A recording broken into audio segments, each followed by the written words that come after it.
Senhor presidente, senhores deputados, nós estamos vivendo no Brasil, nesses últimos 30 dias, talvez o golpe final desse processo político que já começou nas eleições de 2014, que se aprofundou logo depois que Dilma assumiu, realizou sua primeira etapa vitoriosa com a derrubada, o impeachment da presidenta Dilma Rousseff, eleita pelo povo brasileiro, acusada de crime de responsabilidade que não existiu, e os juristas mais renomados do Brasil e do mundo assim entendem. Esse motivo aparente que derrubou a presidenta Dilma foi totalmente ilegal e inconstitucional, por isso nós chamamos de golpe. É bom lembrar que no momento deste golpe, não havia nenhuma ilação sequer, nenhuma menção sequer de corrupção por parte de Dilma, nenhuma. E muito menos uma acusação formalizada contra ela, contra a pessoa da presidenta. Nenhuma. Ela foi, portanto, formalmente derrubada por cometer crime de responsabilidade que ela não cometeu. Porque, na verdade, por trás da derrubada de Dilma, sob o manto da Lava Jato, os interesses eram outros. Os interesses eram os interesses que já consolidavam um projeto de retrocesso conservador profundo na sociedade brasileira. E isso vinha muito bem ilustrado pelo documento PMDB do senhor Michel Temer, Ponte para o Futuro. É exatamente o que o presidente tem tentado, de todas as maneiras, executar para o país. O aprofundamento das relações capitalistas e produção, neoliberalismo, que não conseguiram executar no Brasil, pela resistência do seu povo e a resistência democrática de forças que sabem a tragédia que representa para as maiorias sociais um projeto como esse. Mas logo depois do golpe de Dilma, aqueles projetos do Temer foram se consolidando. Primeiro a PEC do congelamento de gastos por 20 anos, que traz prejuízo para quem? Para as grandes maiorias do povo que vive de salário, que precisa da educação pública, precisa da saúde pública, precisa da assistência social e precisa de uma mínima aposentadoria e de um salário mínimo minimamente digno. Ao fazer essa PEC, que é a mãe de todas as reformas, a que tensiona para que as outras aconteçam logo na sequência, o governo promoveu um ajuste fiscal monstruoso, não só ao nível federal, mas também ao nível dos estados e ao nível dos municípios. Golpe contra Dilma, PEC do congelamento de gastos. Logo a seguir vem a reforma do ensino médio e a lei das terceirizações, que comungam as duas. Apesar de aparentemente serem coisas distintas, elas são a mesma coisa, porque têm o mesmo objetivo. A lei das terceirizações, que terceiriza a atividade fim, rebaixando o custo da força de trabalho e transformando o trabalho em um trabalho precário, que já é precário no Brasil, precariza ainda mais o trabalho de milhões de brasileiros, vinculado à reforma do ensino médio, vai trazer a terceirização da educação pública, é isso que está em jogo. Basta ter olhos minimamente curiosos para enxergar que a reforma do ensino médio significa a possibilidade de terceirizar a escola pública de ensino médio. Basta fazer uma visita nos institutos federais do Paraná, como nós fizemos em Telêmaco Borba, ou em qualquer outro instituto, que vai ficar claro, claríssimo, que o projeto por trás de terceirização é terceirizar não só a educação, mas também a saúde, e terceirizar o Estado brasileiro, que hoje não pode, ou não podia ser terceirizado profundamente, totalmente, mas vai poder ser a partir da lei das terceirizações. E para completar mais ainda a reforma trabalhista. E é engraçado, eu vejo os teóricos do capital, economistas ortodoxos, o próprio Delfim Neto falando, nós precisamos aumentar a produtividade do trabalho. Leia-se, na linguagem desses economistas, aumentar a produtividade significa aumentar a exploração do trabalho. O trabalhador tem que trabalhar mais e ganhar menos. Isso é que é aumentar a produtividade. A pessoa trabalha mais e ganha menos. Basta pegar um exemplo simples, lá em Ponta Grossa, tem milhares de trabalhadores da Sadia. Pela lei anterior, o trabalhador chega na fábrica, ele vai tomar banho, demora 15 a 20 minutos para trocar de roupa, entrar no frigorífico, na linha de produção. Aquilo faz parte do horário de trabalho dele. Com a nova lei, deixa de fazer parte do trabalho, ele vai ter que aumentar a carga horária para ganhar aumento do salário.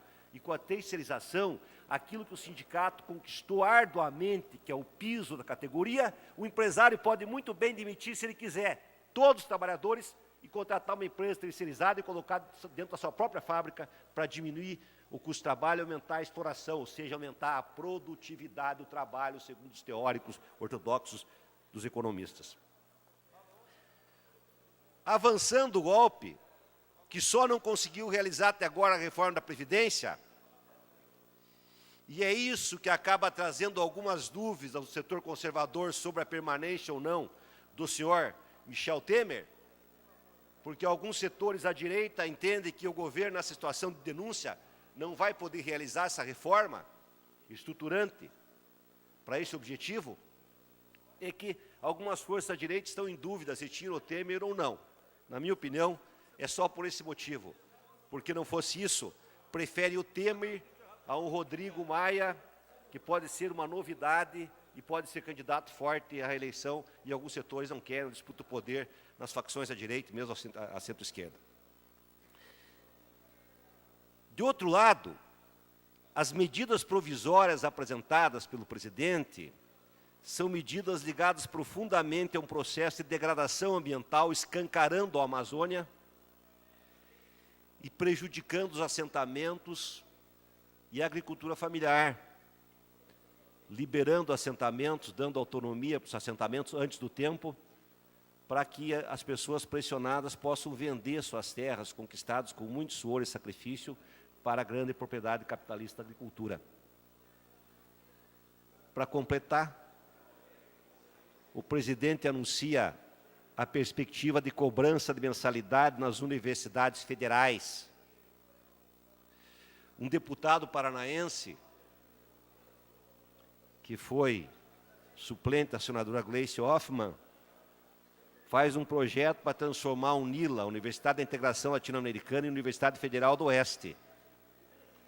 Nós temos o respeito e conhecemos pessoalmente o deputado Sérgio Souza, mas assinamos junto, o deputado Tadeu, acabamos de assinar uma moção de repúdio ao Congresso Nacional por essa tentativa, porque fere totalmente a lógica e o princípio da UNILA, que é o princípio de abertura para a América Latina. Porque o Brasil tem sua história virada de costas para a América do Sul, para os países de língua hispânica, que tem experiências maravilhosas culturais, experiências políticas muito avançadas, apesar também de experiências trágicas, como acontece também no nosso país. Não tem nenhum sentido. E tudo isso que acontece ao nível da União, no governo Temer, se reproduz de forma mais suave ou mais agressiva nos estados da federação e nos municípios. Não preciso eu falar, porque gastaria muito tempo, sobre o que está acontecendo no Paraná. O Paraná talvez seja o estado padrão, típico de como aquilo que está acontecendo ao nível da União, que é o retrocesso conservador, o neoliberalismo avançando, se reproduz aqui. Tudo que eu estou dizendo para o governo federal vale aqui, no nosso governo estadual. A situação que as universidades vivem, o desmatamento no Paraná, a situação da escola pública, os servidores públicos, que é uma coisa muito importante esse projeto também, porque é estruturante e estratégico para esse projeto. Os servidores públicos escolhidos como bode expiatório da crise brasileira. Tem que se escolher um bode expiatório para enganar uma parte da massa popular. E o bode expiatório é o servidor público, que vem sendo há muito tempo construída essa teoria, e uma forma de acabar com o serviço público, com esse espaço de referência com as universidades de pensamento livre, minimamente de autonomia do pensamento frente ao poder dominante do sistema econômico, é destruir o próprio servidor público. Destruindo o servidor público através do achatamento de salário e outras atitudes, como a do governo federal, agora oferecendo a demissão dos servidores, os servidores podendo se demitir, ganhando alguma coisa para se demitir, perdendo talvez uma parte dos melhores quadros. Isso, destruindo o servidor público, se destrói o serviço público de uma forma mesmo que indireta. Então, a primeira fase do golpe, impeachment de Dilma. A segunda fase, ponte para o futuro. Nesse ínterim vem uma denúncia contra o presidente. Uma denúncia de corrupção clara, gravíssima. Nós devemos nos perguntar qual país do mundo suportaria uma denúncia desse tipo contra o presidente. Um delator, empresário dos maiores do Brasil, grampeia o presidente numa conversa e o presidente diz a ele: olha, você pode conversar com essa pessoa tudo o que o senhor quiser. Dali um tempo, esse mesmo delator entrega 500 mil reais grampeado pela Polícia Federal para o representante do presidente, segundo as palavras do presidente, num acordo de 500 mil reais por semana, não me lembro a data, alguém me ajude, por quantos anos? Por 11 anos? Quantos anos que é esse acordo? 15? 20? 20 anos, 500 mil reais por semana para o presidente. Quem pegou o dinheiro? O representante do presidente, que era seu assessor, amando o presidente. Isso está claro, está provado. O que mais é necessário para o Congresso Nacional, que se diz o dono da razão e da moral, que puniu uma presidenta sem nenhuma denúncia de corrupção por um suposto crime de responsabilidade, por causa do orçamento que todos os governadores cometeram? Será que esse Congresso não tem motivos para caçar o senhor presidente? Por que, então, ele não caça? Eu acho estranho, teve um debate do deputado Aliel Machado, deputado Sandro Alex, na Rádio Tem, em Ponta Grossa, segunda-feira, e o deputado Sandro comparou o voto dele a favor de Temer, se ele fizer esse voto, não sei, estava em dúvida, mas que se ele votasse em Temer, seria a mesma coisa que o Aliel fez, o deputado Aliel, votando contra o impeachment. Como se a denúncia contra a Dilma fosse exatamente igual à denúncia contra Temer, que eu demonstrei que claramente a população está enxergando, porque o rei está nu, que são coisas totalmente distintas, porque enquanto contra a presidente Dilma não tinha uma acusação sequer contra ela, pessoalmente, de corrupção, nem ilações, contra Temer está clara a denúncia por corrupção, 500 mil reais por semana durante 20 anos, num esquema absurdo, com um dos maiores empresários nacionais, que é o delator que grampeou junto com a Polícia Federal. Pois não, deputado Nelson? Eu quero parabenizar Vossa Excelência pelas colocações e dizer que, infelizmente, o jeitinho brasileiro prevalece mais uma vez, né? Fisiologismo, emendas manchadas que vêm para manter um presidente comprovadamente corrupto no mando do país. É lamentável, nesse momento de crise, dificuldade, o presidente deveria estar se preocupando em organizar as finanças do país, se preocupando em dar um novo rumo ao nosso Brasil, ele está se preocupando em não ir preso. É lamentável o ponto que nós chegamos. É lamentável o que aconteceu no nosso país. A história vai contar. A Dilma teve seus erros, foram muitos. Acredito que naquele momento, quando se caçou a Dilma devido às pedaladas fiscais, se ela era culpada, o vice-presidente também era culpado junto. Deveriam ter sido caçados os dois, marcado uma nova eleição. Infelizmente, estamos na mão de um presidente da República que procura se manter no cargo a todo custo, a todo preço, sem se preocupar com as consequências. Imagine, Vossa Excelência, a imagem do Brasil como está nos países estrangeiros, como estamos perante as nações do mundo. É lamentável que chegamos nesse momento. E pelo que percebo lá em Brasília, como disse antes, a barganha política, as emendas fáceis, que custam... Deputado, um minuto para concluir, por favor. Que custam muito caro para o povo brasileiro, vão prevalecer mais uma vez, e pelo que eu tenho notado, o presidente se mantém no cargo. Lamentável. Então, senhor, obrigado, deputado Nelson. O que acontece, o golpe final, além do fica Temer agora, ele se consolida com a condenação do Lula. Eu queria dar um destaque para esse fato. Então, das fases do golpe, preparação do impeachment, já no processo eleitoral de 2014, a mídia, a imprensa conservadora, setores do Poder Judiciário muito poderosos e hegemônicos, o parlamento brasileiro, com o vice, que é o principal traidor da presidenta, ele foi eleito, é verdade que foi vice da Dilma, mas ele traiu a presidenta eleita ao seu lado, articulou a favor do golpe e traiu todo o projeto eleitoral que o elegeu como vice da Dilma, com a ponte para o futuro e o retrocesso conservador. Então não tem que absolver. Por favor, deputado, para concluir. Peço à liderança da oposição se eu posso usar o horário da oposição para concluir meu discurso. Sobre a condenação de Lula, tem 2 artigos preciosos de um intelectual de esquerda, que é do PSOL, que eu admiro, com uma das inteligências mais brilhantes e lúcidas do país, apesar de discordar, claro, meu partido não é o PSOL, porque eu acho que o PSOL é um partido muito principista, que não faz a mediação. Tem uma crítica nesse sentido ao PSOL. Mas reconheço que esse é um dos intelectuais mais brilhantes do país, que é o Vladimir Safatli, que escreve semanalmente na Folha de São Paulo. Ele escreveu um artigo dia 14 de julho deste ano, chamado O Golpe Final. Eu usei desse título para fazer meu discurso. Escreveu agora um artigo, e tinha escrito já antes um artigo 30 de junho, Deixar Quebrar. Então, fazendo uma crítica ao governo do PT, que ele acha que foi um governo que conciliou com os setores do empresariado conservador e cometeu erros nesse sentido, na conciliação com o grande capital, daí o que aconteceu, o problema de corrupção no sistema político brasileiro, assim por diante, ele mostra claramente que a condenação do Lula é o golpe final, como foi a condenação do Zé Dirceu. Ele não está entrando em mérito de condenação.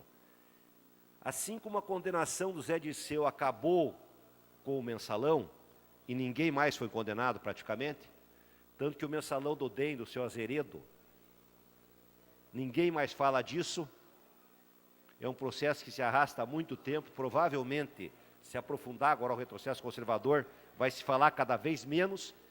Então o mensalão cumpriu o seu papel no momento em que condenou o principal quadro, na época, um dos principais quadros do partido, chefe da Casa Civil, fundador do PT, o ministro Zé Dirceu. E agora, na opinião dele, o golpe final é a condenação do Lula. E ele deixa bem claro nesse artigo. Condenado Lula pelo senhor Sérgio Moro, vai ter um descenso na Lava Jato progressivo. E pega da mesma forma que ele pegou o exemplo do Azeredo Silveira do PSDB, do DEM, do mensalão do PSDB, ele pega o caso do Aécio Neves. Que é coisa mais grave que aconteceu com o senhor Aécio Neves? Coisa mais grave, a irmã do presidente em Grampo pedindo 40 milhões para comprar um apartamento para sua mãe, para a mãe do Aécio. O Aécio negociando milhões de reais com o delator, grampeado e falando de um primo dele que podia matar, que é justamente esse primo que vai lá pegar o dinheiro, é pego no flagrante. O líder maior do PSDB, e não acontece absolutamente nada, a não ser um fogo de palha, que depois vai se apagando. E sutilmente até, setores da imprensa, para dizer que eles são imparciais, setores do Poder Judiciário, que o Lava Jato pega todo mundo, pegou o Cunha, a coisa vai apagando, de repente ninguém se lembra mais de nada. E está aí seu Aécio participando de reuniões, articulando de novo. Imaginem, a pergunta que o povo brasileiro deve fazer, imaginem se isso tivesse acontecido com Lula ou com Dilma. Imaginem, havia tomada do Palácio nas ruas, apoiada pela mídia conservadora nacional, pelo Poder Judiciário, pelas forças reacionárias, e havia tomado o Palácio. Se acontecesse uma denúncia desse tipo, um grampo do tipo que aconteceu com o Aécio, se com o grampo do Lula, o troço absurdo, totalmente ilegal, ele deixou de assumir a chefia da Casa Civil para impedir talvez o golpe, se ele assumisse, impediram de assumir. Então a população tem que enxergar o que está por trás das coisas, é justamente o golpe final. E engraçado, como é que um juiz pode vir no jornal, ele está atacando o Lula politicamente, ser o julgador do próprio Lula. Isso não existe em nenhuma justiça do mundo. Um juiz não pode ser promotor e juiz ao mesmo tempo, ele tem que ser um dos dois. O processo penal civilizado tem um promotor que acusa e um juiz que decide. Ouvindo a defesa e a acusação, o senhor Moro há muito tempo é um acusador da pessoa que ele está julgando, de todas as maneiras, e vem justificar para a opinião pública a sentença do Lula com a prisão do Cunha. Ora, o Cunha foi transformado num lacaio para ser usado, para derrotar quem estava no poder. É evidente que, senão as coisas ficam muito claras. A opinião pública começa a enxergar, o rei está nu, mas tem que ter um manto que dê uma certa legitimidade para essa operação. Mas o que o Vladimir Safat fala é exatamente isso, é o golpe final. A prisão do Lula significa o golpe final na Lava Jato. Os desdobramentos vão continuar acontecendo, vão demorando cada vez mais no tempo, até que desapareça do grande imaginário nacional, e isso se consolida com a permanência do Temer, que é exemplo mais claro. Como é que se trabalha o imaginário nacional com a permanência de um presidente acusado por corrupção clara, transparente, com grampo e com dinheiro grampeado pela Polícia Federal.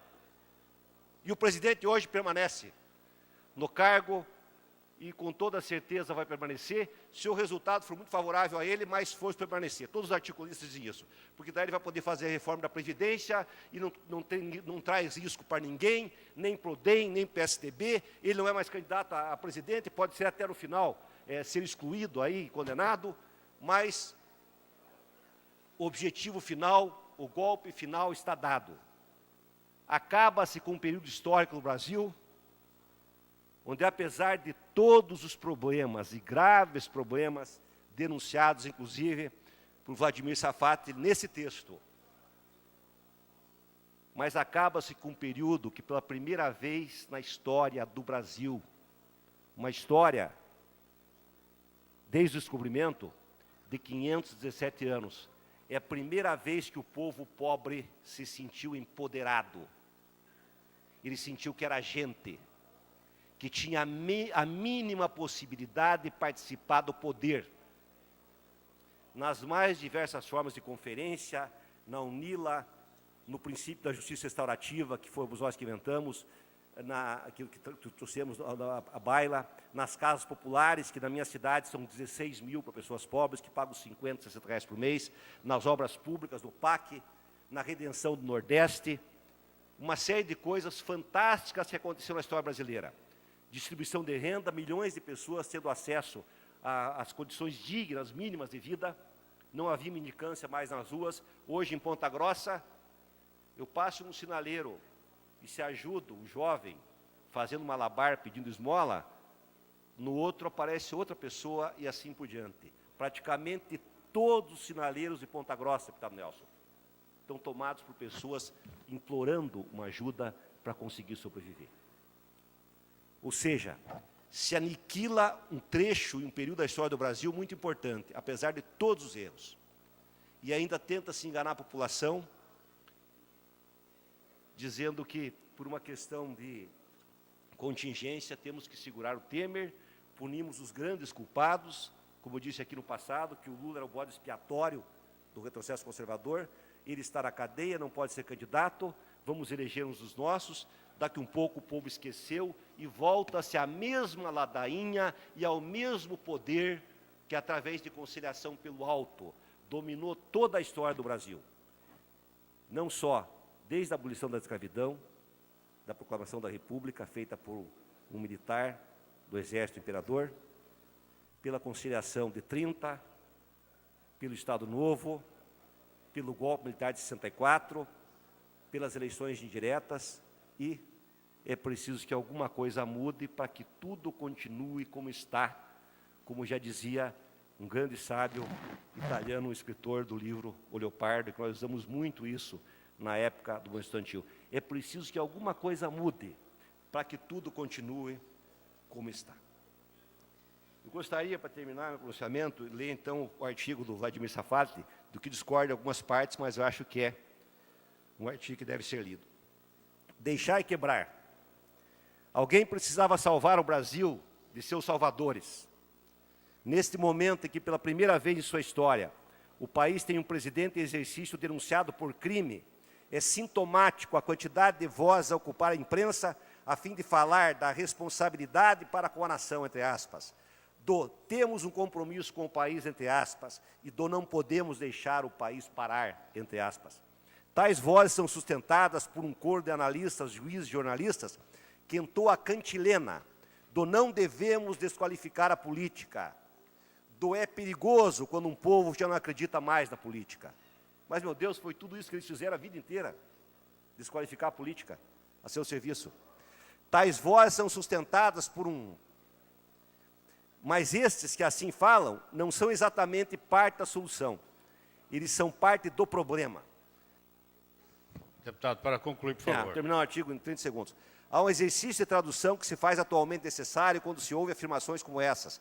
Pois onde se lê, temos que ter responsabilidade para com a nação, leia-se, por favor, deixemos os negócios continuarem como sempre e deixemos o poder nas mãos dos que sempre o detiveram. Já onde se lê, não devemos desqualificar a política, entenda, continuem a acreditar nas instituições deterioradas da República e seus ocupantes. Ou no lugar de, é perigoso quando um povo já não acredita mais na política, entenda, as acusações estão chegando muito perto de mim mesmo. No entanto, o melhor que pode acontecer ao Brasil neste momento é, de certa forma, deixar tudo quebrar.